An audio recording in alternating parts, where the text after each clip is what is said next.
Hello, extra time. You point to the league not to get a high because it damages your reputation. It makes people, when they read it, just laugh at you.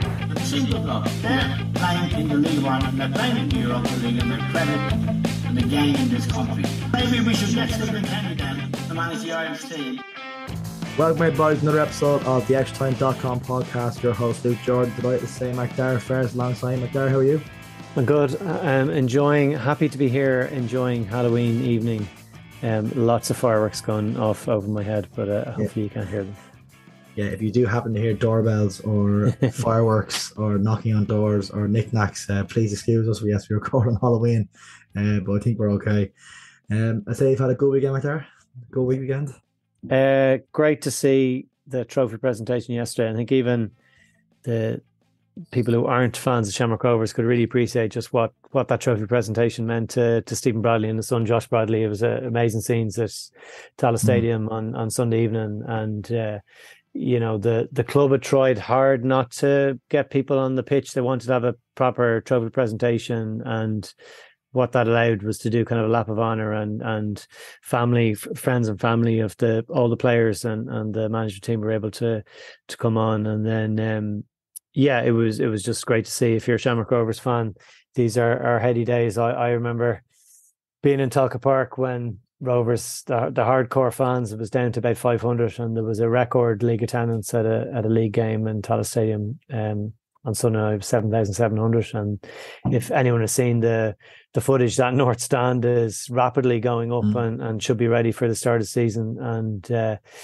that's 2,500 seats, 500 seats more than in the South Stand. It's 3 meters higher. It's pretty steep. I think it'll be the section where we kind of overflow and family section. It's not where it's going to be the vocal fans, but certainly at one stage next season, definitely want to go down and just view a game from up the back. I think the view would be quite incredible from up there. So yeah, heady times at Shamrock Rovers with a trip to Stockholm coming up on Thursday night for their final Europa Conference League group game.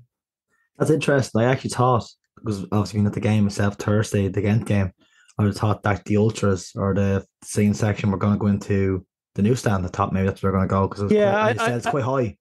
Yeah, I think it's more to do with the logistics of there's a pretty good setup for away fans that they can come in the turnstiles at that end. So people coming off the Lewis, the likes of maybe you travelled out as a Pats fan on the Lewis to the grounds, to the European games. That's actually what the Gardaí and the clubs, the supporter liaison officers are doing. They're asking the away fans to travel on two designated Lewises out, and so they can get them in, they can close off the road, get people into the ground. Also, the back of that east stand, there's a gate, so they can just close it off. So, so I think that's probably the logistics around that. Just as a good setup for away fans there, and probably just keep it that way.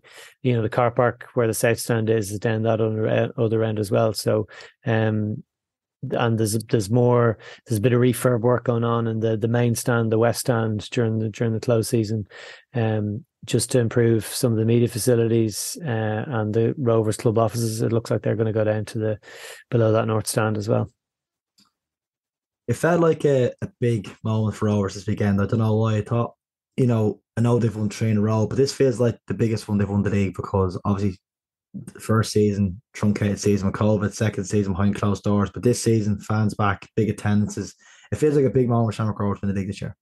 Yeah, and to win the league when competing in the Europa Conference League in a shortened season, it doesn't go on as long, we've mentioned this before, because of the Qatar World Cup. But I thought Stephen Bradley, his programme notes are for the last game of the season are always worth getting, and he spoke, quite emotionally, obviously, about his son Josh in the programme notes, and then he had quite a swipe at people in the programme notes in relation to Europe. So I might just read it out, because it kind of lost amongst everything. But he says, I do find the hypocrisy of some extremely difficult to fathom.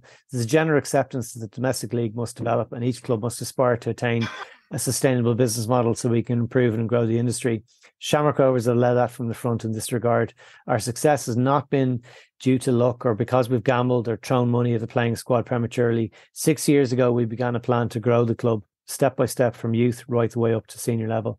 For 2 to 3 years, some within the game in Ireland ridiculed us, but we found and developed players, grew our own from the academy, sold them on for competitive transfer fees, and slowly reinvested that money to further improve the infrastructure of the club and the first team. We've attained over €5 million worth of transfer fees over the last 6 seasons. In context, that is a huge achievement for any League of Ireland club. Our success on the pitch has been possible because we've not just talked about taking steps to improve and grow, but we've stepped up and slowly but surely got where we need to be. So there was a little bit elsewhere as well. But, I think some people have forgotten Rovers had drawn their first home game with Djurgårdens, which a point that looks even better now. Djurgårdens won all 5 games. Only West Ham have, won the other 4 games. Only West Ham have got more points in the Europa Conference League. And then, the criticism that was levelled about the team that he picked, particularly in Molde away, where he didn't pick Rory Gaffney. It was on a plastic pitch. He didn't pick Jack Byrne, who was carrying a knock from the Shelbourne game, but was due to bring him on after an hour. That was the plan, and by that stage the game was gone, so they didn't bother. But they then came back, played Shelbourne, and people will remember the 95th minute Rory Gaffney winner. And there's the butterfly effect, and you can't say for certain, but if Rory Gaffney had started that game in Molde, I don't think he'd been on the pitch in the 95th minute to score that goal. And the ends justify the means. He was also Bradley was also critical in his programme notes about saying that people were just looking at the we're looking at the scores and not looking at the performances. And Rovers were very good at home against Molde, but lost 2-0. Again, coming down to the opposition really taking their chances. And Rovers rode their luck against Ghent in that last game. But maybe they got a bit of luck that they needed, but they scored early. They didn't concede early, which was really crucial. And while they gave up a lot of possession and certainly Ghent had a lot more chances. This friend of mine, his brother lives in Belgium, and he was watching the game on Belgian TV and saying that the Ghent manager at halftime was getting slaughtered. And he's like, if they don't get a result here, he's going to lose his job. And that's the context of where Rovers are. And, got 2 points. Could have been more. Felt a bit sorry for Justin Ferris. Got sent off, and then Rovers conceded a goal about 2 minutes later. And Rovers were hanging on even before that red card. And you can't say if he hadn't been sent off, they would have held on to the win. But I know we do talk a lot about the money, but Rovers got €166,000 for that draw, but missed out on a €500,000 for a win, plus a cut of the distributed pooled draw money, which is about 50 grand, they reckon it'd be about. So, but I was at the pre-match press conference on the Wednesday night, Wednesday evening in Tala before the game, and Stephen Bradley was saying one of the things that he put the challenge, Rovers had won the league by that stage, and the challenge for his team, the next step was that they actually wanted to beat Dundalk's 4 points that they got in the group stages of the Europa League in 2016. And should Rovers win in Djurgårdens, a big ask, they will do that. But Djurgårdens they've won the group, so they've nothing to play for in this game. On Thursday, they've already won the group, and that means they go through to the last 16, which is quite important. But they've 3 players who are, if they pick up another yellow card, including their striker who scored 3 goals in the group stages, and they'd miss out on the next game, which would be an away leg as group stage winner. They'll be away in the first leg in the last 16. So potentially Djurgårdens might rest a few players from that point of view. They won't necessarily be resting any players in relation to the league, because that finishes on Sunday as well, and they go into their winter break as well. So the aim is to try and get an away win, but that's really difficult. Rovers' away record hasn't been great in the league, actually. They're unbeaten. They're unbeaten at home, and in Europe at home played 7, won 4, drew lost 2, isn't it? Only lost 1 at home in Europe. Was it? Yeah, Molde. so, yeah. But away from home, they've shipped heavy defeats. But they know they can purely concentrate on this. They are carrying a lot of injuries. There's probably more players available than I thought would be the other night. I didn't think Ronan Finn would play. We thought potentially he might have to do a John Terry and put his full kit on to accept the lifting the trophy alongside young Josh Bradley. But Finn did come on with a few minutes to go. So Rovers can purely concentrate on this game on Thursday, which I believe they're flying out of Shannon Airport once again on Tuesday. Before we come back to this, I say more in the post-season chat when we chat with the league. But in terms of Rovers, looking ahead to next year, I mean, I know they've won the league under the day and they still have 2 games to go. Where is paramount now for them to go forward from the project to go further? Is it to reinvest now in the first team squad and be stronger next season? 3 or 4 players maybe through the door? Well, actually, at the pre-match press conference section, Mark McCadden asked a question about the squad for next season and what Rovers needed to do. And I hadn't really heard Stephen Bradley talk about it before. He talked about it, and they have looked to Scandinavia, maybe bring some players in, but players looking to come in, they see Rovers in the Europa Conference League, and they asked for the sun, the moon, and the stars, is what Bradley said. They're looking for a house in the city centre, and so it's about bringing the right player in, and that's what he's always said. What they need to do is refresh the squad. I think there's 3 players who are kind of out of contract, of the experienced players. You've Alan Manis, potentially he might stay on for another season, and he's been even better this year than last year. Chris McCann, I think he's only played about 5 league games. He played way more games in Europe than he has in the league, and he's injured again. So, and I think he's 35. Aaron Green is another. I think he's out of contract as well. So, we've spoken before about I think there's 7 players who are aged 30, and Alan Manis, who's in his 40s. And so some of those players obviously can continue and be good enough to continue, but injuries will lessen in. And I suppose that's where they need to do. They need to refresh, to bring a couple of players in. Maybe, with the finances, Rovers should have the pick if players want to leave the club and Rovers want them, that they'll be able to maybe bring them in, giving them good contracts. Little bit of discussion. Dan McDonald was talking about, Rovers had eyed up, no surprise, Phoenix Patterson, and put a bid in during the summer, which Waterford rejected. I think it was the timing of the transfer, the ownership of the club, and then Aidan Keane at Sligo Rovers, but who's under contract. So, it wouldn't go down very well if in Sligo, if they lose that player from the showgrounds to Shamrock Rovers. No, there are no fans of Shamrock Rovers there. But, Rovers are in a position now where maybe they could offer a decent transfer fee. And then whether they'll bring some players in from outside the league. I think one of the crucial, I could direct people onto the site. I wrote quite a long piece on Rovers looking at the league campaign. And one of the things they wrote, one of the crucial signings that they made during the summer was Dan Cleary. It just happened. It was when Pico Lopez was injured. He was out, eventually was out for 3 months. He's only just come back in the last couple of weeks. And Cleary was really important as Rovers struggled with, he just was able to slot into that back 3. It was like he'd always been there. And brought goals as well. Scored four league goals across 4 league games towards the end of the season. Scored a couple of goals in that Shelbourne game, which was so crucial in really turning what looked to be maybe a really, really costly defeat. And so he was signing a classic example of bringing a player in from outside the league. Now, the circumstances were that he wanted to come back to Ireland for family reasons. But you were bringing a player in, I think he's 26, really experienced domestically, with Dundalk, having played in the Europa League with Dundalk, had a really good season with St. Johnstone.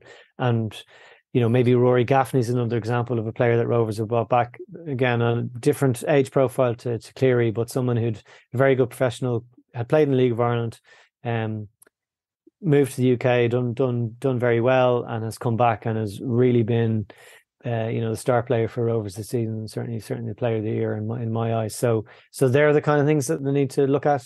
And really, there's probably recognition that the squad just didn't quite have the depth to compete in the league and the Europa Conference League, and it meant Bradley kind of prioritised for the league to make sure they'll get back there. And that point against Ghent last week will go a long way towards getting Rovers seeding for next year, and then they need to get a good draw. They were seeded this year and got a very good draw in the first round. Got Hibernians and Malta, who were a pretty rubbish team, and but Rovers, remind people, could have got Lech Poznan in that draw, even though they were seeded, and that would have been basically would have scuppered the chance, I think, probably for getting into the Conference League.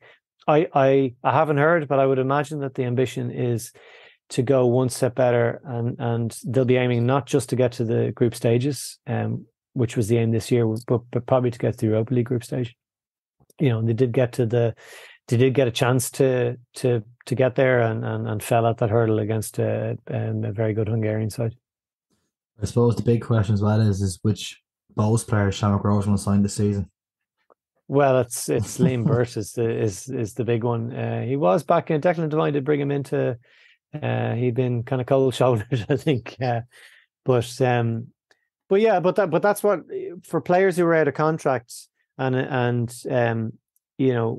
Rovers are an exciting prospect for people for players to come to, because they're going for 4 in a row, where they're doing in Europe. Like, the players, deservedly so, will get a chunk of the €4 million that Rovers will have earned in prize money. But it doesn't make it any harder for maybe some of the opposition clubs. I always think back to my finish on this, 2011 in Thessaloniki playing PAOK, it was the end of October, and Rovers gave it was probably the one game that they really should have got something from. Carl Shepherd scored, and Rovers lost 2-1, and Rovers were due to come back. The 2 games to win the league. They were coming back to play UCD away, and the view was right. Rovers were going to win the league and go 2 in a row. And sitting in a pub in Thessaloniki down at the harbour, singing about Rovers winning 3 in a row, 4 in a row, and 5 in a row. And I was looking around for it. There was I've seen it put up certainly during the years, maybe 2014, 2015, 2016, where Rovers really weren't anywhere near challenging for a title, and it would pop up every now and again. A screen grab from one of the bookmakers with odds of Rovers winning 3 in a row, 4 in a row, and 5 in a row, and they never came near to winning 3 in a row. So one of the other big things is, if Stephen Bradley stays at Shamrock Rovers, then they'll go a long way. They'll be favourites for the league next year, but Derry, put in a very good title challenge. They'll have more money to bring players in. Rory Higgins will have a full season in place. Pats were definitely destabilised because of the loss of Stephen O'Donnell this year, and they're going to be a different challenge. Dundalk got themselves into Europe, so that's guaranteed, 40,000 euros. So they're going to be able to hold on to players that they want, maybe sign some players. So while I'd say Rovers will be the favourites, it'll be a really, really, it should, potentially be much tighter next season, and depending on how teams do in Europe, that's the way. But holding on to Stephen Bradley, I look back at writing up that piece mid-May, people, it seemed like he was going, and if he had gone, would they have got to what happens then? Yeah, and that was the big thing. Just going back to 2011, Michael O'Neill left. Just didn't work out with Stephen Kenny, and the managerial change would be a big thing. But if Rovers if Bradley sees it, he wants the challenge of doing something more, going 4 in a row and equaling that, that'll go a long way towards helping Rovers. But Derry gave Rovers a good challenge this year, and who's to say they won't be even tighter next season? Yeah. I think you're right. I think we'll park that there, because that's a conversation we're probably going to have more of the next couple of weeks. We got a good episode lined up. We have Gareth Maher later on chatting about his book and chatting about the World Cup draw, which is interesting to listen. But first, we have an Irish hero on next. We have Louise Quinn on now, so stay tuned. Get in touch. You can email us at extratimelive@gmail.com or tag us on Instagram using the hashtag League of Ireland, or tweet us at ExtraTimeNews. Let's do it. Now we're delighted to say we have Louise Quinn on the show. Louise, how are you? I'm good. How are you guys? Yeah, we're not too bad. Before we get into the Irish football stuff, good win yesterday against Sheffield. Yeah, it was good. Good to get the 3 points and come back in the manner that we did. Really poor first half from us. Sheffield had a good first half, so it was something where we knew everyone just had to lift up their performance. Even just individually to get it to come together. And then listen, good to get on the score sheet along with Louise Quinn. So again, the Irish girls getting on there and making sure that we just get over the line with 3 points. And it was a fairly decent finish from Lucy in the 97th minute. Unbelievable. I've never seen her strike one so sweet. Never. My God. No, she actually does that. She loves a good shot from distance. And I think even Jamie Finn was, when she was running up to go take it, I think it was that kind of like Vincent Kompany moment of like, no, don't shoot, Quinny, don't shoot. But thank God she did. It was a rocket. It was, what a way to win it. It must be great though to have that kind of Irish camaraderie in the dressing room. Like, what's it, 5 players there now at the moment? Yeah, there's 5 of us. Yeah, it's brilliant. It really just kind of gives it that homely feel, gives just that little bit of extra connection of football everywhere. We're playing national team together. Like Eleanor Ryan Doyle as well was at Peamount years ago, so same, we were at the same club, so it just has that lovely kind of feel to it. And that's that's if you're wanting a taste of our home, where to get your Barry's tea bags from, basically. It must make Vera's job much easier as well. She can scout 5 players in one match. Yeah, exactly. Yeah, we're just making a handy on her. Yeah, that's it. Easy. No worries there. She has, she has to go scout around for everyone else, but we're sitting pretty in the one location for her. Yeah, let's chat about that night in Glasgow. Have you managed to get your head around it yet? 3 weeks on now, are you still absolutely overcome or overjoyed with it? Yeah, it's definitely a mix of both, to be honest. It definitely took a little while, and then it still hasn't properly sunk in. But then when the draw was done, it made us that kind of bit more, again, realistic, knowing who we're playing against, what we need to look out for, and what the challenges could be, how we can take control of it. You start thinking of some of the tactics already, but sure, who knows what it's going to be like in come around the summer. But that's the draw just definitely kind of just took a home to obviously see Vera, see Gareth, Maher, Ev, in New Zealand at the draw. And it just felt like one of those lovely moments where we've always been watching on and seeing other draws being done. And then to actually, be the one sitting around at 7:30 in the morning waiting for the draw to be done. It definitely just kind of made it more real. And every camp is so important, but now it's, there's a massive, massive goal at the end now.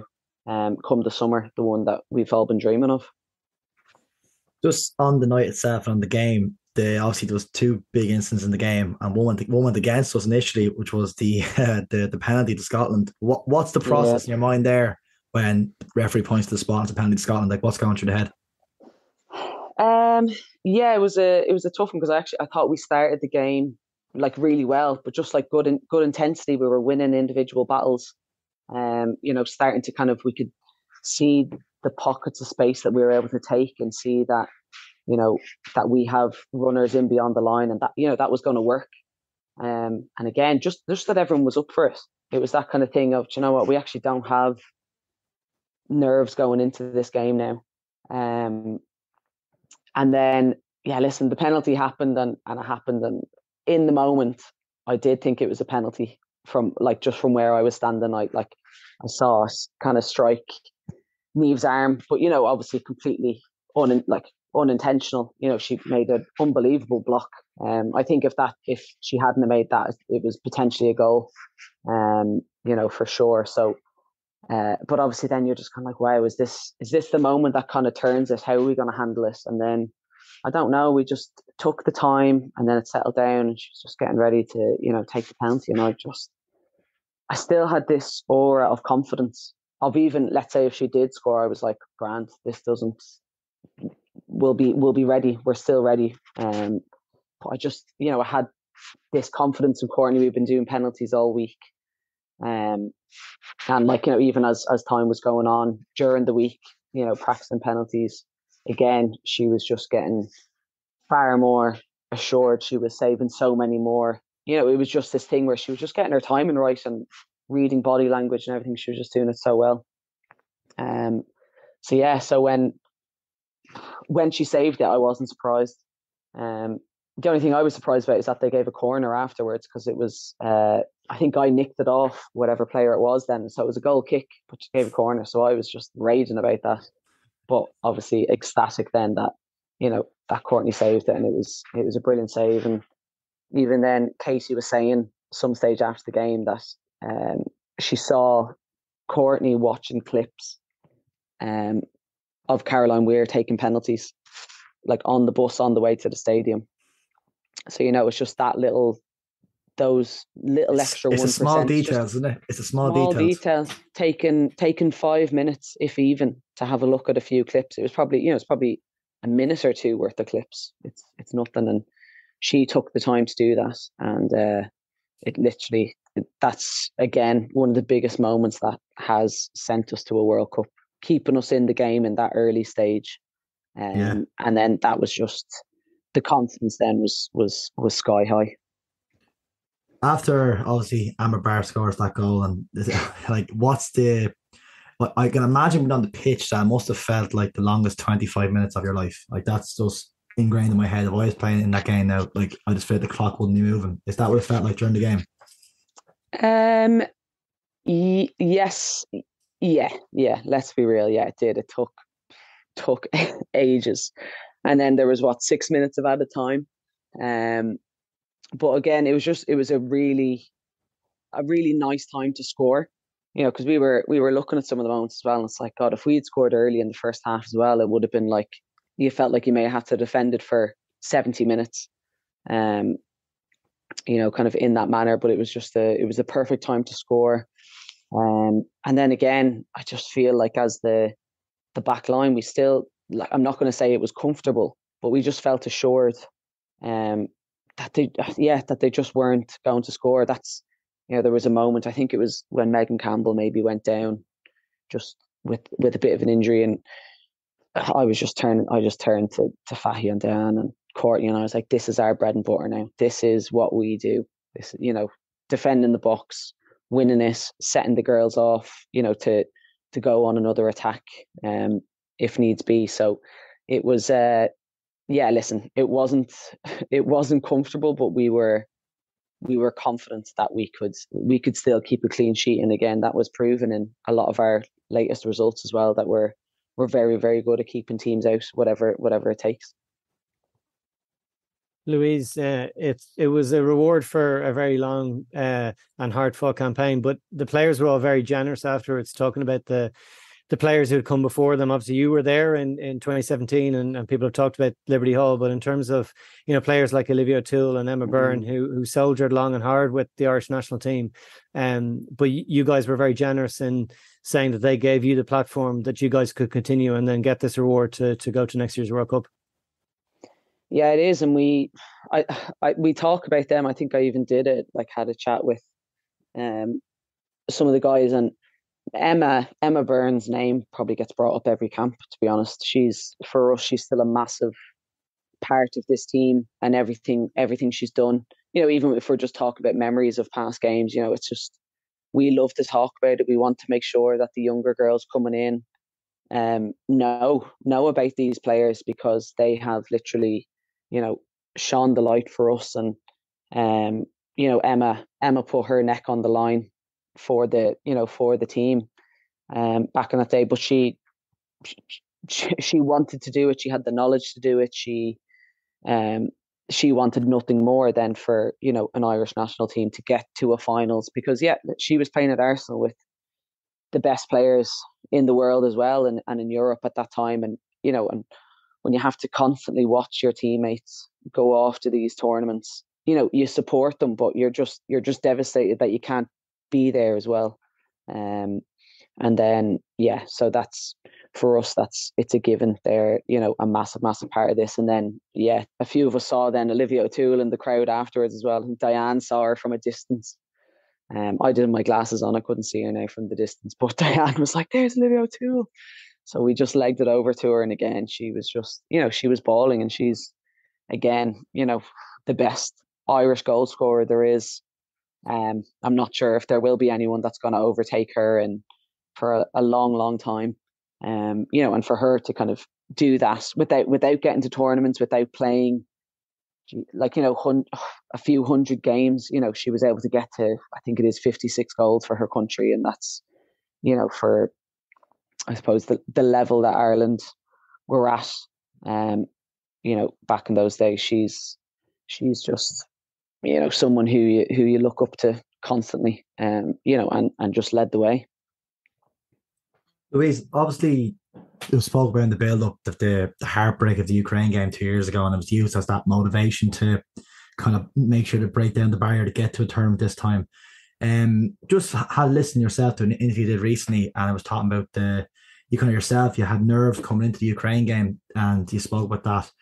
For the game in Scotland, did you have those nerves again, or was the experience of the Ukraine game was it able to help you through this kind of big match? If that makes sense. Yeah, that Ukraine game it's still heartbreaking, but it has helped me, in my career, to just kind of take away the fear, because I was then, you feel disappointed personally in yourself that you're going in, to a game of football and you're feeling like that tense and nervous about it. And, we play football for the love of it and what it brings you, but to then kind of play that game with such kind of stress and just being tense, it was just not fun whatsoever. It was not enjoyable. And I just kind of, I had a word with myself, and, and even then you're talking to kind of sports psychologists and trying to taking ideas again from senior players who've maybe been in positions like that, just to try not let that happen again. So yeah, in the lead up to the game, I have to say at the start of the week and for the first few days, I was nervous. I think it was like we also didn't know what team we were playing, whether it was going to be Austria or Scotland. We were in Ireland, so there was a lot of attention on us in that moment. And I had a terrible few training days at the start of the week. Like I really kind of struggled, and I was like, this is the place where I don't want to be. So again, was just, methods just to try kind of pull myself out of that. And then when we had our match day -1 in Hampton Park, I was like, right, we're grand now. This is it. Absolutely. Like we had a really, really good training session.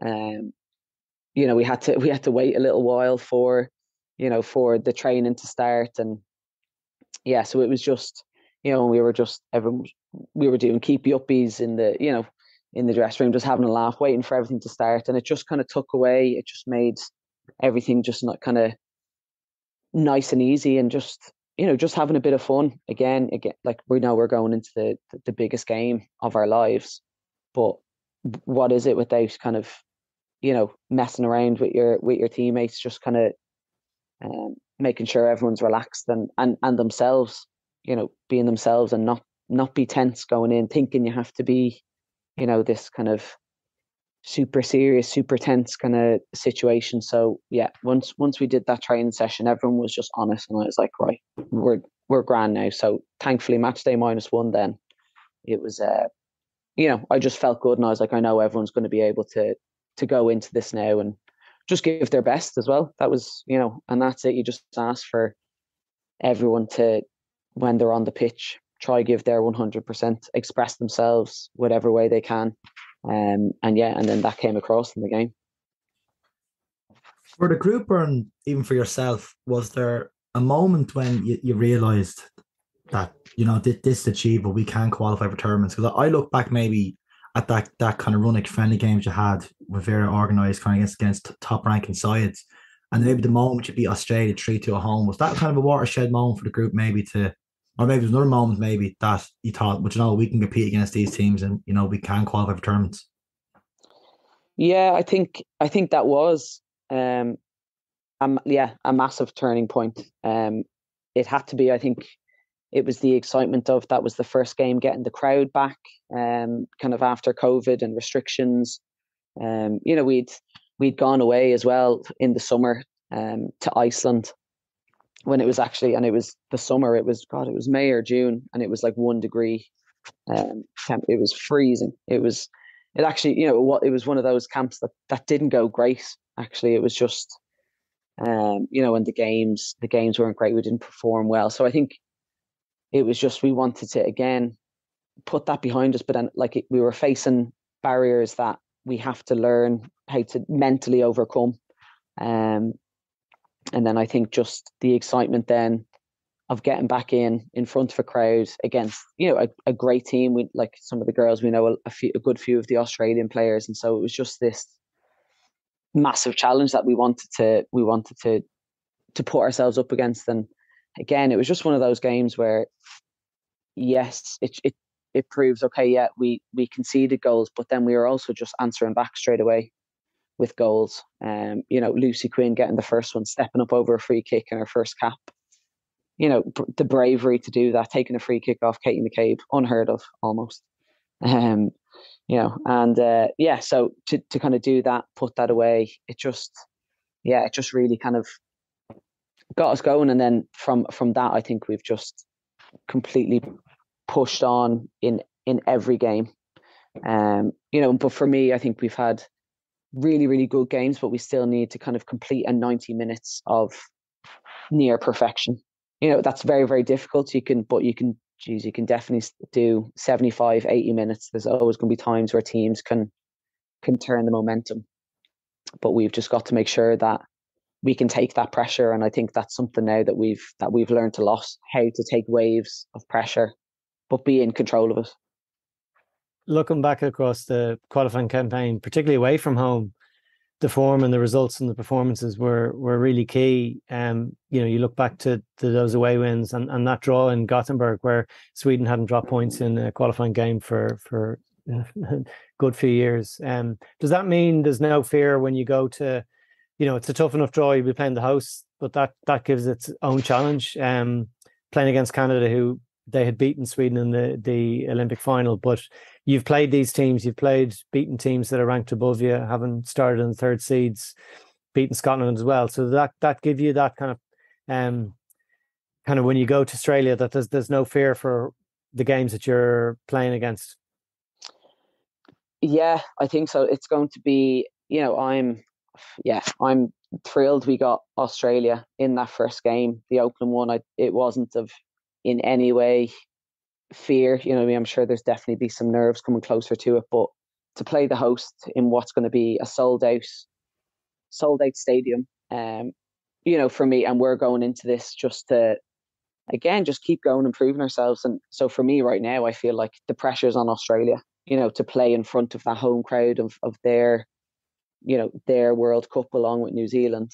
I just want to just go out and enjoy every moment of that. And I know that there's going to be plenty of Irish people in the crowd as well, which is just, my sister lives over there, Sinead, she lives in Melbourne. So again, all of her pals, when the tickets went on sale, I had about 5 messages that came through at about 5 o'clock in the morning. And I was like, what's going on? But it was just my pals over in Australia telling me they got tickets to the game. So, that's just, you love the joy that it's brought and what it can do. And we just, again, we're just going to want to enjoy ourselves, prove ourselves, but we're totally understanding that it's going to be, a different kettle of fish once we kind of get there in the summer. But again, we've proven that, we make games very difficult for those teams, especially to score. And then, we're very, very good at catching people on the counter attack as well. They leave spaces, and we've become really good at knowing how to expose them. Louise, for yourself and say the other experienced players who've been around the last 10, 12 years, the journey you guys have been on since, say, 2008, 2007, could you have ever seen an outcome like this, qualifying for a major tournament, say, when you were 18, 19, making your debut? I don't think so. I think I was still even that kind of naive as to what kind of these tournaments were. Do you know what I mean? It still wasn't like massively established, or as established in women's football, or and just not as heard of in Ireland. you know, and I didn't know many of the girls that would have been playing in England at the time. Yeah, so to kind of, I probably wasn't thinking about that at all. And that's even I was in that squad for the playoff, you know, in 2008 against Iceland. But again, I'm not even sure if I knew the significance of it. I was still just kind of, you know, barely had a couple of caps for the Irish team, and to kind of come into that situation, I don't think I knew how big it was. And I think that's why then we keep trying to reiterate to the younger girls that are coming in, just the importance of it, and what an impact that they can make on the team, and then they're going to take over and, you know, and lead then hopefully another Irish team into another tournament. But did I think we'd qualify for a World Cup first over Euros? Absolutely not. No. I think that was, you know, you're trying to go through the steps, and we've definitely skipped a little step there and maybe qualifying for the Euros. But it was just, we knew then that we had the ability, the group that we were in, it was so doable. And obviously the long stages of this World Cup, if you get a playoff spot, well, it could have been, you know, we could have been playing a hell of a lot more games to try qualify. You know, and thankfully results went our way. You know, and we've had that bit of luck this time, and I think that's every team needs that every now and then, that just results, you know, things that are out of your control, the luck on your side. And for this campaign, these qualifiers, you know, that's absolutely happened, and then we've been able to do what we can on the pitch as well. Just for a wrap up, Louise, just quickly on Birmingham at the moment, how have you found the season so far, mid-table? Like, is it a tough season? Like, I suppose a lot of people here be kind of curious as well to the standard of the WSL, and, you know, I know it's the championship moment, but Liverpool obviously playing with Niamh Fatty there as well last season. So overall, what's happening at the moment in terms of the game over there and the season itself, Birmingham? Yeah, it's been a little bit of a mixed bag for us in the season. So yeah, we unfortunately did get relegated, but I think the championship brings a really good time to build something else, to build Birmingham back up to, you know, to what it was. And I think the squad we have this year is so talented. You know, and it's a different way. We have to also switch mindsets of, you know, we were a very defensive team last year in the WSL, and now it kind of comes to us having to be really in control and to kind of be that team, one of the teams to beat. You know, and I think that it's a tough turnaround, but I think again when we play well again, I think we're playing most games. A handful of games have been a game of two halves, to be honest. You know, we had a loss to Southampton a couple of weeks ago, but in the first half it was probably some of the best football we've played all season, and we just couldn't be clinical enough and put the chances away. And then they a couple of chances towards the end and put it away. And that's kind of the difference. I think you really have to learn how to adapt to the style of play of, I suppose, what we were trying to do, almost essentially what ourselves as an Irish team do is, you know, have a good kind of mid-ish block, and then go after teams on a counter attack and do it really, really efficiently. So for me, again, the standard is brilliant. I think in the championship as well, there's now a lot more clubs investing massively. There's a lot more players that have now maybe played in the WSL that are playing in the championship. And you're still trying to bring up some of those standards. I would say, you know, it's a mixed bag of maybe what kind of pitch you could be playing on. There's still a team that's playing, you know, on a 3G turf, very small, you know, and I feel like those are things that have to change. You have to get up to a standard of quality of, you know, facilities and amenities. But in terms of the style of play and how you want to play, and I love it. And again, the coaches that we have, Darren Carter, who's obviously, you know, blues legend, fantastic manager, brilliant player as well. And then we have Joe Potter as well, who's, very, very experienced England international, has played in the WSL for basically her entire career. Excellent coach. The detail is some of the best I've heard, and she's a relatively new coach in the league now. So it's we're still learning a lot, but we have all the information. So it's just for players, we just need to put it together. But yeah, again, really enjoying it, and even makes it even better when there's a few of the Irish girls around as well. What's the goal then for the season? Is a promotion back to WSL? Yeah, it's still the goal. What's been just really interesting about the championship is that results, teams are nicking results everywhere that may not be expected, but that's the kind of league. You can't take it easy. No game is a given. And so for us, yes, like kind of looking at the table, but again, one of those top teams gets, a loss and we get a win and we're back up in the top 3 within a week. So for us, it's still being patient. It's still, we have once this international break is done, we're going to have a really, a really tough but really good run of games, which I think is really important, because the international break, you're playing 2, maybe 3 games in between there. So it's hard to get a flow, going. So for us, it'll be concentrating on that. But yeah, absolutely, we want to get promoted. We have the quality to do it, but it's just we have to be honest in every game. Louise, it's been great time. Thanks so much for coming on the show, and hopefully again we'll chat soon for the World Cup. Yeah, absolutely. No bother, lads. Get in touch. You can email us at extratimelive@gmail.com or tag us on Instagram using the hashtag League of Ireland, or tweet us at ExtraTimeNews. Let's do it. Now I'm delighted to say Gareth Maher on the show today. Gareth, how are you? Good, yourself? Yeah, not too bad. Macdara for Ferris still alongside us.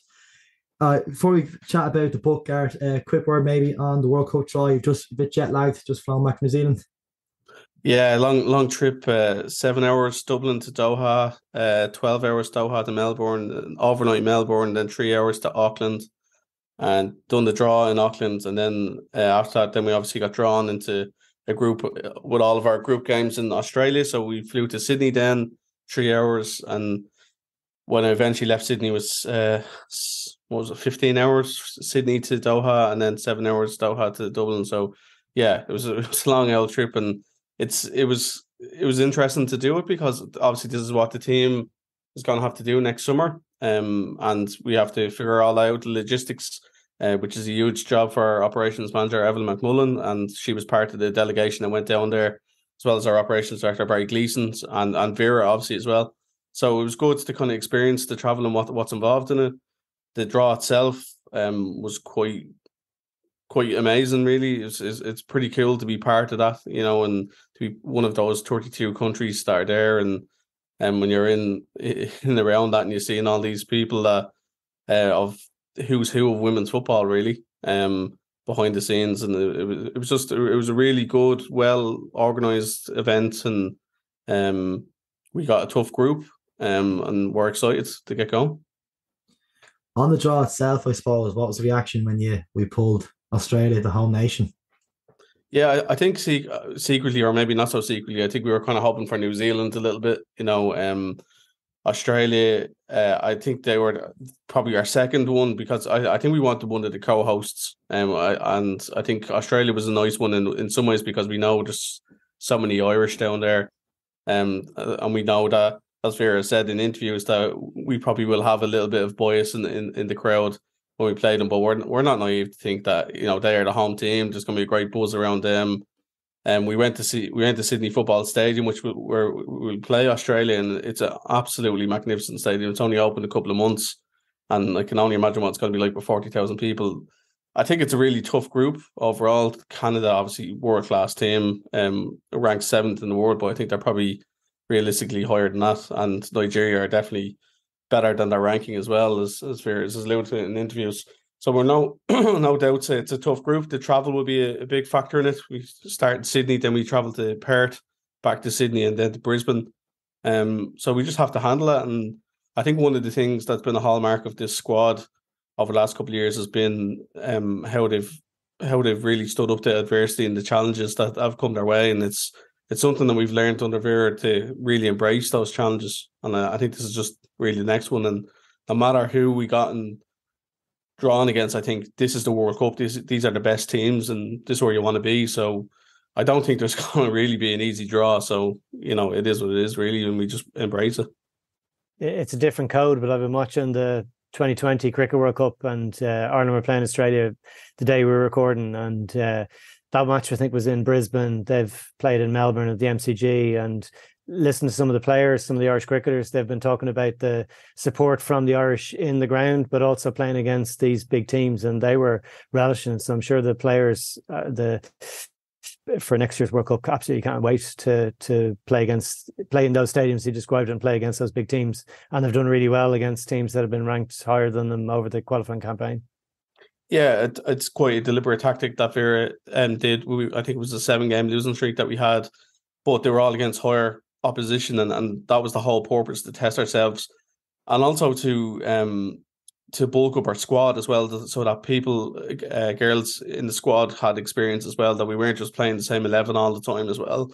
I think that helped us over the course of the campaign. If you remember back the injury list that we had, like even the last game going in against Scotland in the playoff, and we were missing 4 or 5 key players, and we were able to get through that because of those games against higher opposition. And I think you're right in terms of embracing those opportunities to play in the big stadiums and the big tournaments. When we were down in New Zealand, the Women's Rugby World Cup was going on, and when we, as I said, we were in Australia, the cricket was going on as well. So it was interesting to see the different advertisements and the banners and the promotion around those, and how the tournaments were both being run and the coverage of them as well. So it was exciting, and I think the Women's World Cup will be on another level.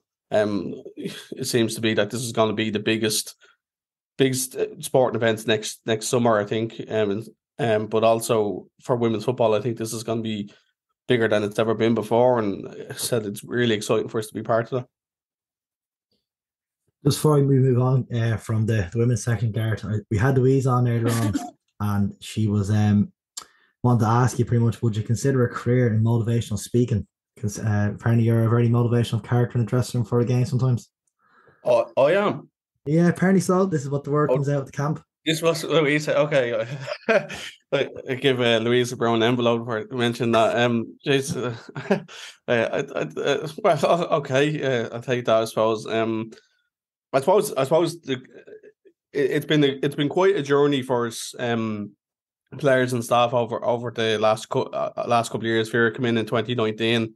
I came involved with the team, excuse me, in Vera's second game away to Greece. Excuse me, and as I said, we've just grown together as a staff and a group of players, and I think whoever's come in has kind of fed into the ethos of always trying to push ourselves. But everything we do, we kind of have this ethos of we win together, we lose together. So if we have setbacks, I know a lot of people allude to the Ukraine game where we probably slipped up and we lost that game in Kiev as part of the European Championship qualifiers. The funny thing about that game that people can't forget is that we absolutely battered Ukraine that night. We hit the crossbar, we missed the penalty, it was a freak on goal. It was one of those nights, and I think overall we learned a hell of a lot and as a group. And I think one of the big things with the group, the staff play a huge part in this, is that we're very passionate. We're very privileged to be in a position we're in. I am. I never take it for granted. I was lucky enough to work with our men's team for 5 years. Went to Euro 2016. It was a great experience, and I've tried to bring that experience across with the women's team. I'd like to think that we've built up a lot of good things on and off the pitch. So you just try to contribute what you can. I'm a very passionate guy about women's football, about my country. So it's surprising Louise said that, but sure, I'll take it. It proves they're listening to me, I suppose. That's a good thing. We're talking the weekend after Shelbourne won back-to-back WNL titles. It was a really exciting conclusion to the season. There was 3 teams going into the last weekend, still trying to get the title. A number of the players some of the younger players are playing in the WNL, but I think certainly over the last couple of seasons, we've seen a lot of players move elsewhere. How do you see where the WNL is? Not getting into specifics about the actual team, but just the league as a whole, Gareth, because you'd have obviously a close view on it. Yeah, covering before working with the FAI as a journalist, I was covering the league from the very start in 2011, and the evolution of the league has been great to see.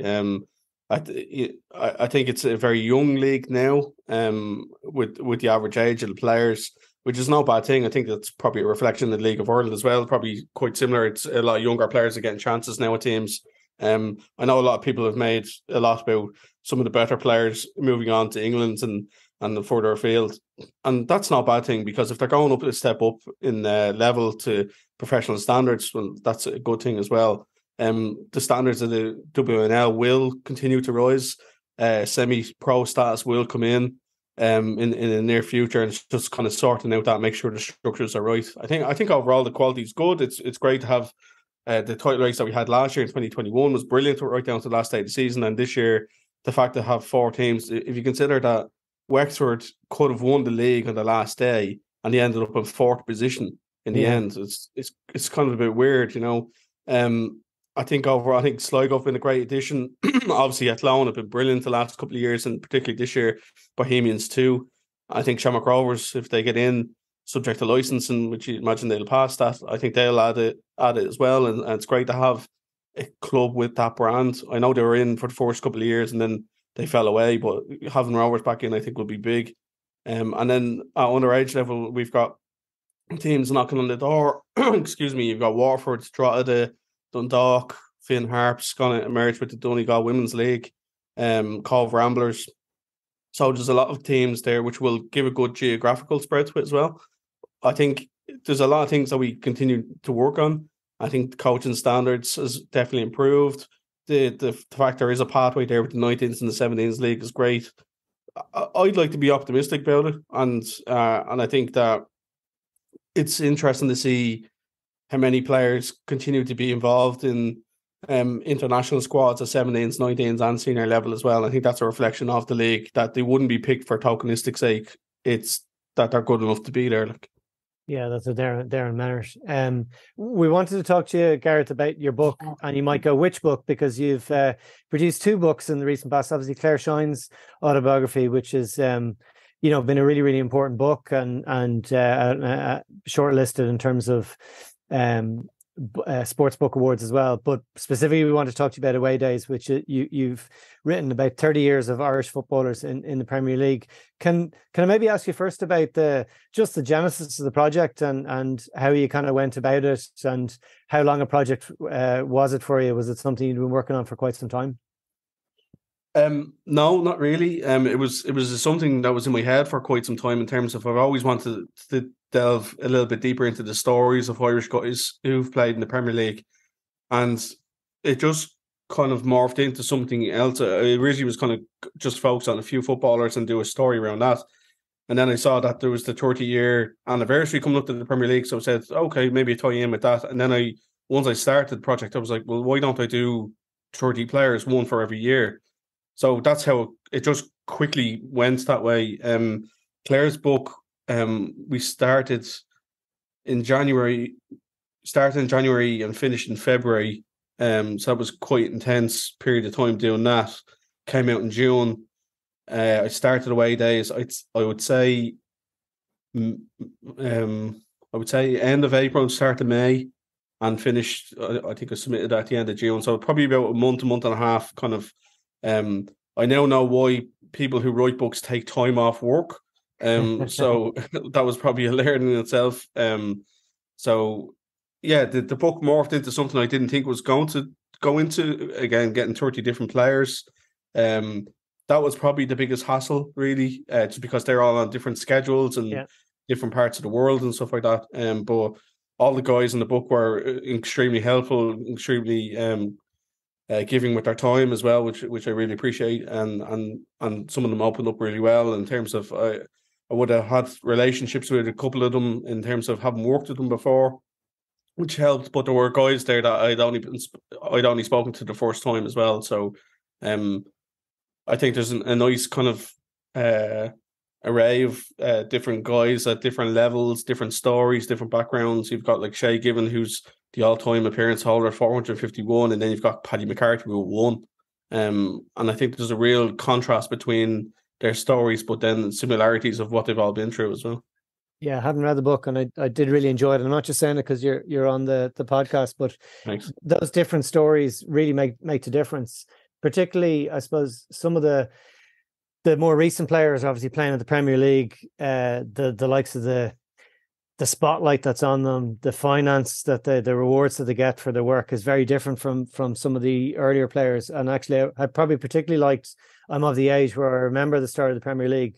There's some really interesting stories about the transition from the old Football League to the Premier League, which really stuck out to me, from the likes of Noel Quinn and probably Keith O'Halloran, who's another one who had only, I think it's 3 Premier League appearances, which was interesting compared with the likes of Noel Quinn, who transitioned across both leagues. Yeah, and some of their stories are really interesting, and some of the things that we probably overlook or forget about a little bit, like Alan Kelly brings up the back pass rule, which changed around the same time as the Premier League came in, and I kind of completely forgot that was the same time period as well, and the influence of obviously the marketing, the TV coverage, Sky Sports, which Niall goes into in his story, and I think that's really synonymous with the Premier League's rise, and there's so many other things in terms of the transfer windows, having a second transfer window that previously you could just move during the season. Now it's set the transfer windows, the transfers itself as well, the money involved. Ray Houghton talks about that he leaves Liverpool just as the Premier League is starting, goes to Aston Villa, but he probably could have got a bigger move if he had an agent. And Keith O'Halloran, as you say, 3 games at Middlesbrough at a time when they're signing Janino and Emerson, Branca and Ravanelli and all these star players. And I think for me, those are my earliest memories of the Premier League, is how are all these star players going to Middlesbrough in the northeast of England? Like it was kind of that bizarre kind of thing of they're not going to a Milan or a London or something like that. They're going to the northeast of England, and I think that really was a game changer for the Premier League, and while those guys are, really related to the rise of the Premier League, as I say, at the backbone of it are Irish guys, and we have so many guys that maybe aren't considered star players, but were really integral to their team. Someone like Glenn Whelan, who almost 300 games he played for Stoke City, and I list all the names out there. Every single season, Stoke City signed 1, 2, 3 players to possibly replace Glenn, and he kept himself in the team, and he kept fighting back all the time. Over 90 million spent on players, and Glenn was signed for Sheffield Wednesday for a small fee, and he proved his worth. And I think that's the real success of these Irish guys, is that they've thrived in the biggest, most popular, richest, most watched league in the world, and some of them have come from very humble backgrounds, and they've really fought their way to get there. And I said the likes of Paddy McCarthy only played 1 game, but he'll treasure that because he played that 1 game. And Paddy was just very unlucky. He was a great player, Paddy, and he's a very good coach now, working at Crystal Palace. But he's just a good example of that. But I do think, and I suppose the other debate that probably throws up is, where do we rank Irish footballers in terms of the Premier League? I would argue that we've had some of the best players: Roy Keane, Shay Given, Seamus Coleman, Damien Duff, Robbie Keane, Richard Dunn. I think all those are in the conversation of, some of the best players that have played. And I know a lot of people kind of say today that it's on the wane and there's not enough Irish guys in the Premier League and all, but I still think we punch above our weight at times. We've got more players in similar sized countries like Czech Republic, Croatia, Denmark, Austria. These types of countries, they don't have as many players in the Premier League now as we have Irish players. The flip side to that would be that their domestic leagues are stronger than ours, which is a fair point. But again, we're building up, I think, with our domestic league, and I think that will get to a good stage over the next couple of years. But the overall point is just that I think that the Premier League wouldn't be as it is without the Irish players. I feel anyway. I think they've made a really valuable contribution. In the first 30 seasons, there's 197 of them. That's since gone up to 200 with Gavin Bazunu, Conor Coventry, and Joe Hodge this season. So 200 in 31 seasons is not bad for a small country. You mentioned the domestic league there. One of the things that surprised me when I looked through the list was just how many players had a League of Ireland connection. You know, we're very parochial here and look at the League of Ireland, but looking at the list, the likes of Jeff Canna, Gareth Farrelly, Alan Moore, Stephen McPhail, we've got Stephen Ward, Kevin Doyle, of course, Seamus Coleman, Matt Doherty, Enda Stevens. Like, actually, it was an incredible list that so many players had either started off in the League of Ireland, or the likes of Stephen McPhail, Stephen Elliott, who'd returned to the League of Ireland after a very, very successful career in England. Yeah, it's hugely important. I think like Kevin Doyle is one that immediately jumps out with me, because I think Kevin's transfer at the time, I know Shane Long was kind of part of that deal as well, went from Cork City to Reading, but I think Kevin's one really kind of broke the glass ceiling a little bit, because he went straight into the Reading team and had such an instant impact, and they got promoted quite quickly to the Premier League. It didn't really, I think there was a long period of time where we had a lot of players that were going over, probably played a season or two or a couple of games and came back home, and it just seemed that way for quite a while, and Kevin kind of broke the mold a little bit, and then that led to people like Keith Fahey and going on and having real, good success, and established themselves, and they've all had their different stories, and I think it's not a bad thing for as I said earlier about the women's players, that it's not a bad thing to go to a higher level and to prove yourself. We had Richie Towell at Dundalk a couple of years ago, where he was, by far the best player in the league. Then goes over to England, has a couple of years in England, does quite well at a couple of different teams, and now he's back with Shamrock Rovers. But I don't think that's a bad thing. I think it's good, and it's good for them to aspire to go and test themselves, particularly if they can reach the Premier League, like someone like Keith Fahey did mid-career, and then ends up getting into the Ireland squad, and very unlucky not to go to Euro 2016, got an injury just before the tournament. But it's nice to have that. I think in our hearts of hearts, we'd like the League of Ireland to be on that level, that we'd have all these star players. And I think we will get there, and eventually when we build up, the structures. Where I think, as mentioned with the women's side of things, the underage leagues are so important now. I think the Brexit's probably changed things a little bit as well. But it really excites me with League of Ireland that we have so many young players having a chance to stay at home, get an education, be grounded, play 100 games, and then go away if they're ready. I think the cases of someone like Seamus Coleman, where he just gets plucked and out of Sligo Rovers and gets a chance, probably won't happen as much. Clubs are going to be pickier and choosier now, but these guys have proven that they can rise to the level. David Moyler, for example, only played a couple of games for Cork City, goes over to Sunderland and makes a good career for himself. And there's lots of stories of guys like that, and it's nice to have that connection with the League World. And you had a particular connection. You played with one of the players in the list, Stephen Elliott, which I thought I really enjoyed that chapter. You played a bit of schoolboy football way back, and you recognise his talent even then, Gareth, yeah? Yeah, it's Elliott was an unbelievable player. Like, to say that I played with him is stretching it. Like, we played a couple of school games, and I was a little bit kind of stretching and say in the chapter, just to make that link a little bit. But yeah, when you play with somebody like that, you can just see they're just unbelievably gifted. I've played with a couple of good players when I played football, but Elliott was always a standout. I knew he was going to go on to something else. His injuries kind of curtailed his career, or probably didn't get to the highest level. But then you look what he's done. He scored against Manchester United in the Premier League. Like, he's 9 Ireland caps, and he had a good career. He's still involved in football now, and but when you play with somebody like that,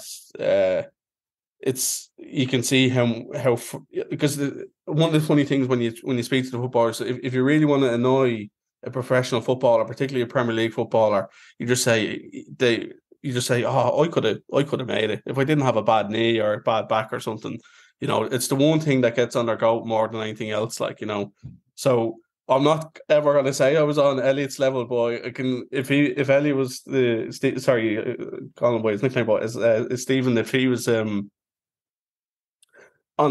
if he was unbelievable for me, I can only imagine what like a Roy Keane or a Damien Duff was like. You know, that you just be chasing their shadow all the time. But yeah, it's.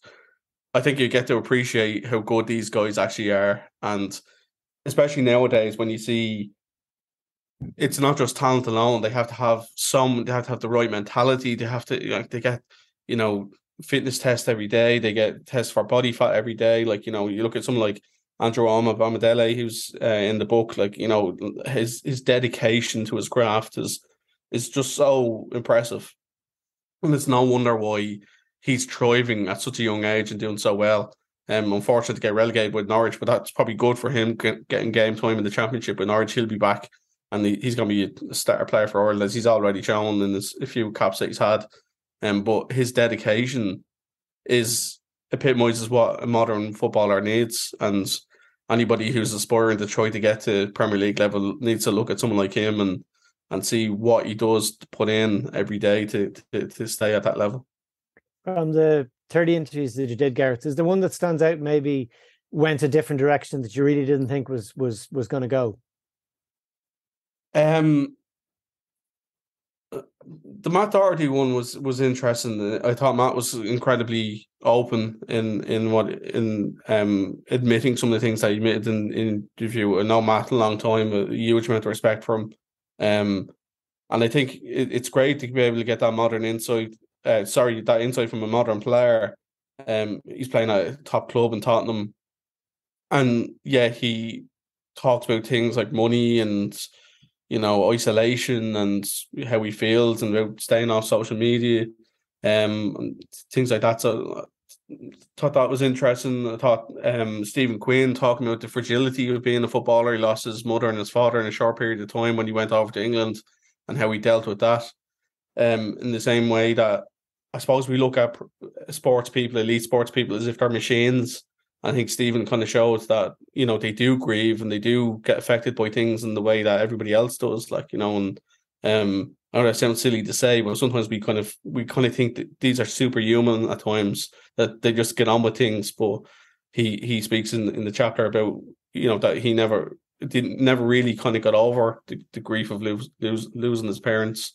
Just a couple of ones like that. Glenn Wheel I thought was interesting. Seamus Coleman, I know Seamus quite well from working with him, and I thought that chapter was interesting as well.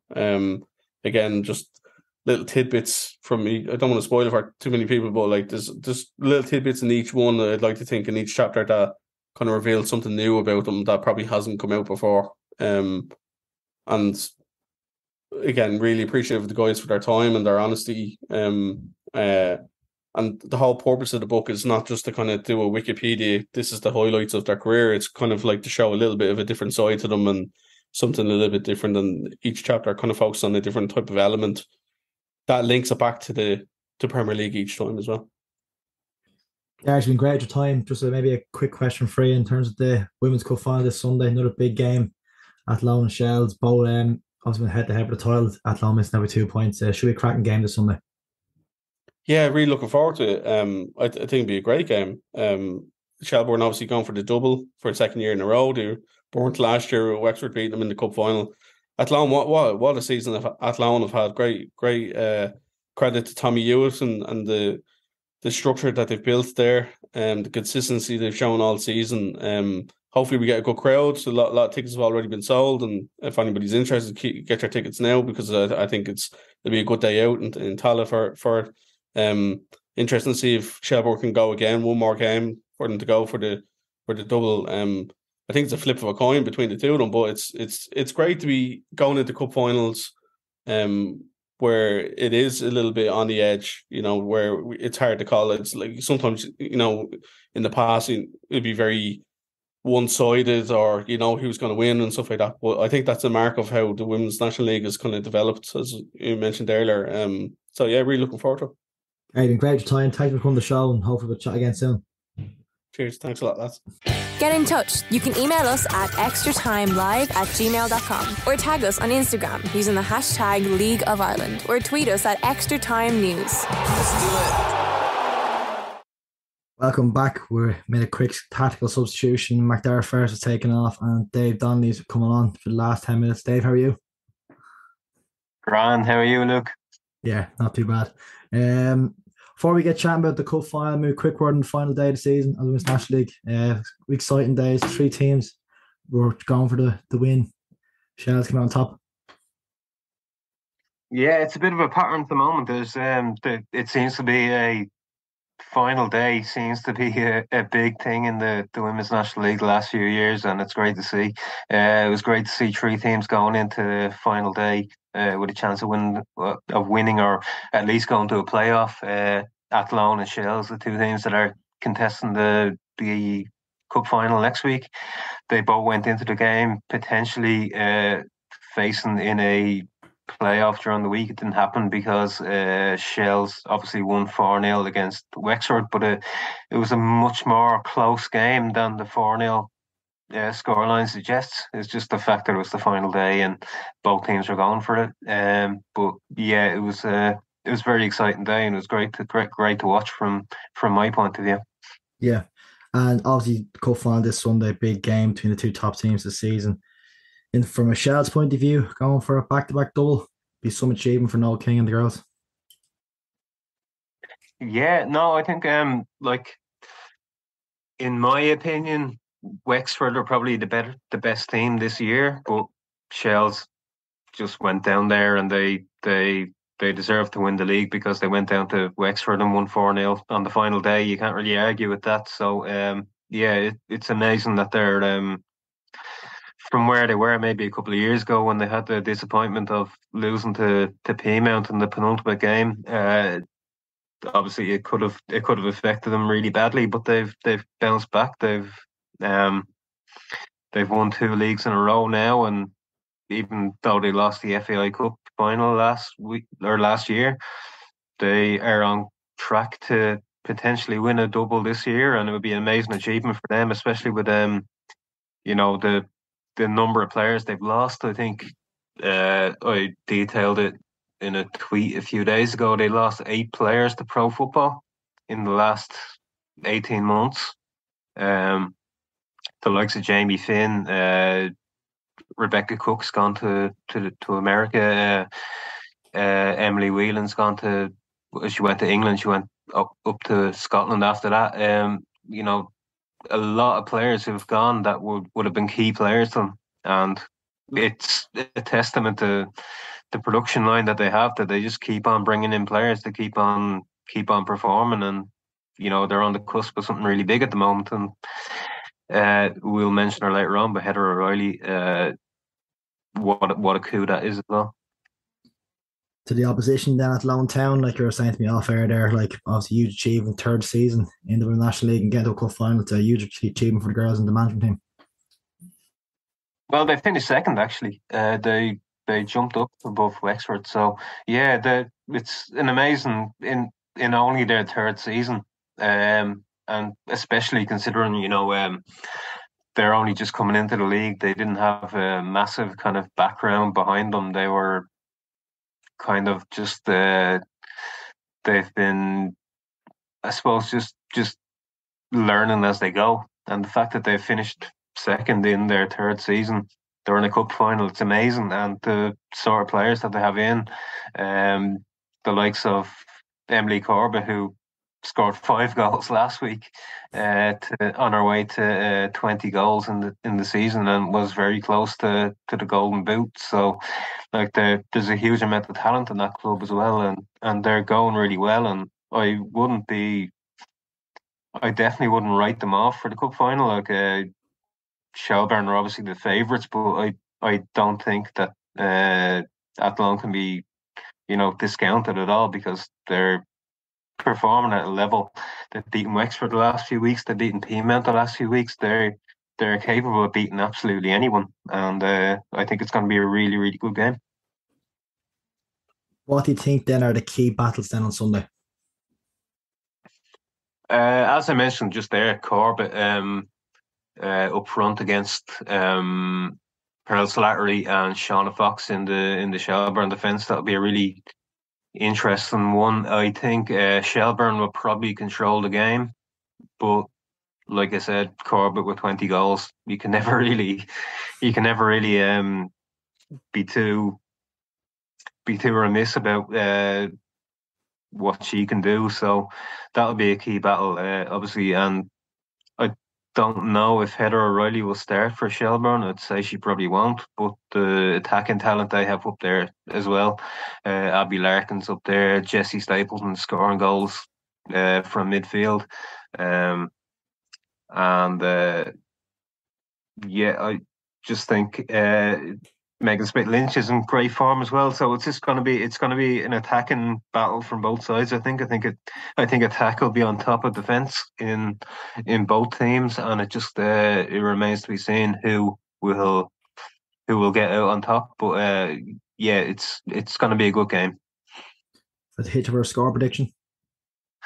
I think I have half a feeling that Athlone might just scrape it 2-1 Athlone, maybe. I don't know why I have that feeling, but I just think it might go that way. Going for the underdog? Yeah, well, I always go for the underdog, but even last year, like when Wexford were playing Shells, obviously Shells were champions, and Wexford were going in on the back of a defeat to Shells on the final day, and they just overwhelmed them. And I just have half a feeling that maybe that will happen again. Obviously, do a big game as well this Friday, Galway versus Waterford in the First Division playoff. What do you think there, Dave? Be a big occasion for Galway if they can overcome Waterford and all their money. Yeah, no, Waterford will win. Think so? Yeah, they'll win probably 3 or 4-0. Oof. Well, we have a quick clip up. John Caulfield, our reporter Paul Corcoran, was at the game last Friday, the 3-0 against Longford. So have a quick listen.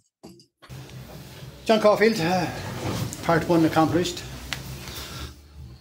Yeah, we're in cup football at this stage, and I thought today was really outstanding. You know, it was a difficult day. Conditions were heavy. Obviously, the weather's been horrendous all week.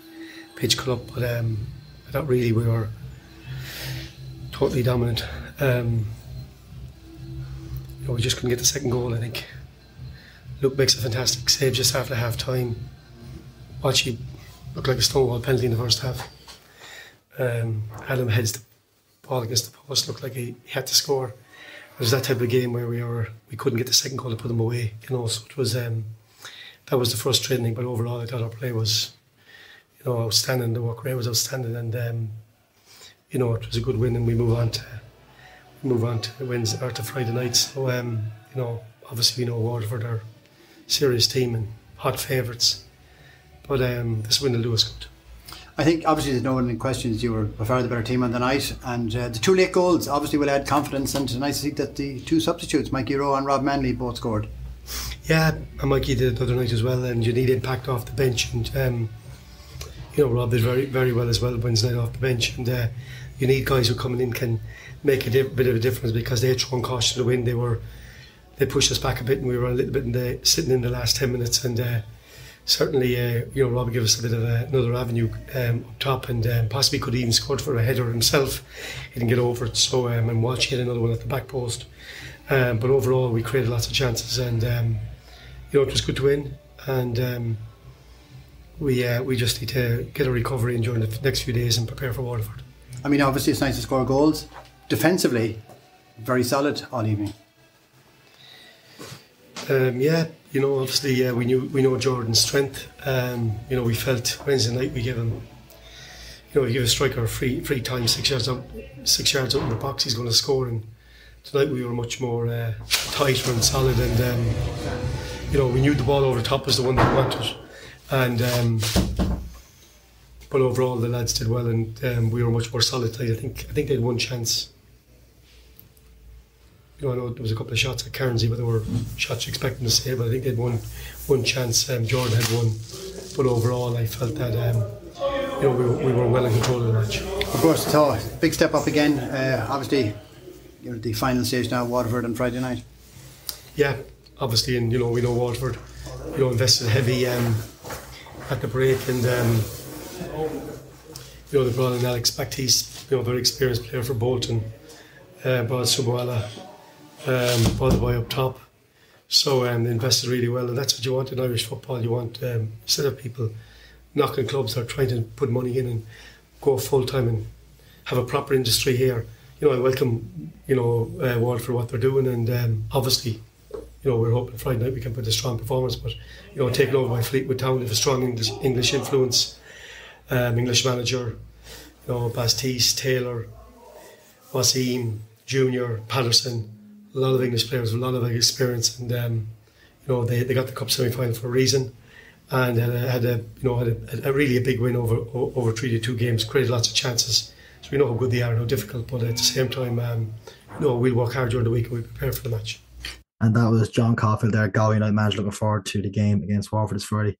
Quick look at the fixtures in the LOI Premier Division this weekend. The final day: UCD v Shamrock Rovers, Bows Sligo Rovers, Derry City Dundalk, Drogheda United Finn Harps, and Pats Shells Dublin Derby, last day of this season. I want to thank all our guests today. I want to thank Macdara and Dave. I want to thank Louise Quinn. I want to thank Gareth Maher as well. And thank you for listening, and we'll see you all next week.